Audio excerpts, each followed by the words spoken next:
വയനും വീടും ഇതോ നമ്മളെ സീരിയലിട്ട് പോന്നോട്ടെ.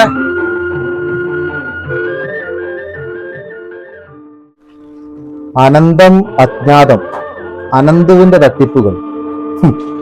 കുമക, നമ്മളെ മലയാളീസിന്റെ ഈ ഓഫറിന്റെ പിന്നാലുള്ള പാച്ചിൽ ഇതുവരെ കഴിഞ്ഞിട്ടില്ല.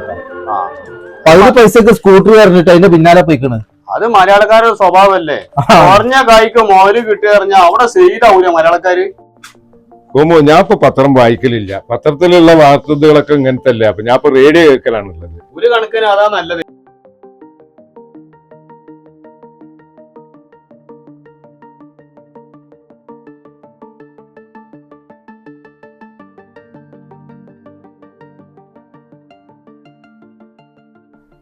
റേഡിയോ ഇന്നത്തെ കാലത്ത് നല്ലത് പേപ്പറിനെ കാട്ടി. നല്ല പാട്ടാണ്, നല്ല ചോർക്കുള്ള ജാതി പാട്ട്. കുഞ്ഞാക്ക ഒരു ചായ.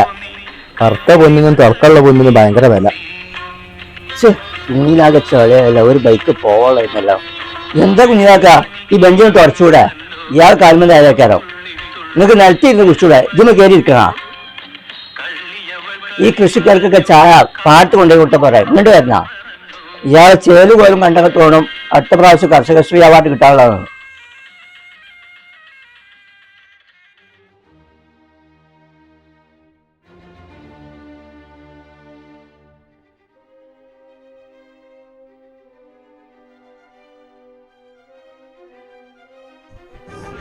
എന്താ നിസാറേ? നിങ്ങളിവിടെ ഉണ്ടായിരുന്നാ? ഇത് നോക്കേട്ടാ, ആ ചങ്ങായി വന്നിരുന്നിട്ട്. നിസാറേ, അന്റെ പൂർവികരും ഇതുപോലെ പാർത്ത് പണിയെടുത്തിട്ടും കൃഷിപ്പണി നടത്തിയിട്ടൊക്കെയാണ് നിങ്ങളൊക്കെ വളർത്തി ഉണ്ടാക്കിയത്. നിങ്ങളിപ്പോ ഗൾഫിൽ പോയിട്ട് 4 പുത്തൻ ഉണ്ടാക്കിയപ്പോ ഇങ്ങനെയുള്ള ആൾക്കാരെ നിങ്ങൾക്ക് കണ്ടുകൂടാ. ഇതേമാതിരിയുള്ള പാവങ്ങളെ നയിച്ചുണ്ടാക്കിയിട്ടാണ് നമ്മളെ പോലുള്ള ആൾക്കാർ ഉരുട്ടി മുങ്ങുന്നത്.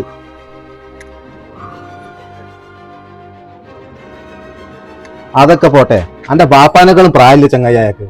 നിസാറേ, ഒരാളെ രൂപം കണ്ടിട്ട് വല്ലാതെ വിലയിരുത്തരുത്. എല്ലാ ജോലിക്കും അതിൻ്റെതായിട്ടുള്ള മഹത്വമുണ്ട്. ഒരു കൃഷിക്കാരനുണ്ടെങ്കിൽ നമുക്ക് 4 നേരം ഭക്ഷണം കഴിക്കാൻ പറ്റുള്ളൂ. ഒരു വർഷാപ്പരനുണ്ടെങ്കിൽ നമുക്ക് വണ്ടിയും കൊണ്ട് അങ്ങോട്ട് കൂടി ഓടി ഇറക്കാൻ പറ്റുള്ളൂ. ഒരു കടലിൽ പോണ ആളുണ്ടെങ്കിൽ നമുക്ക് നേരത്തിന് മീൻ കഴിക്കാൻ പറ്റുള്ളൂ. അങ്ങനെ ഓരോ ജോലിക്കും അതിൻ്റെതായിട്ട് മാന്യതയുള്ള ആൾക്കാർ നമ്മളെ ഭൂമിയിൽ വേണം. അപ്പൊ ജോലിനെ പറ്റി ആക്ഷേപിക്കരുത്. എല്ലാ പണിക്കും അതിൻ്റെതായിട്ടുള്ള ആൾക്കാർ വേണം. എല്ലാ പണിയും വൈറ്റാൻ പറ്റിയിട്ട് ചെയ്യാൻ പറ്റുമോ?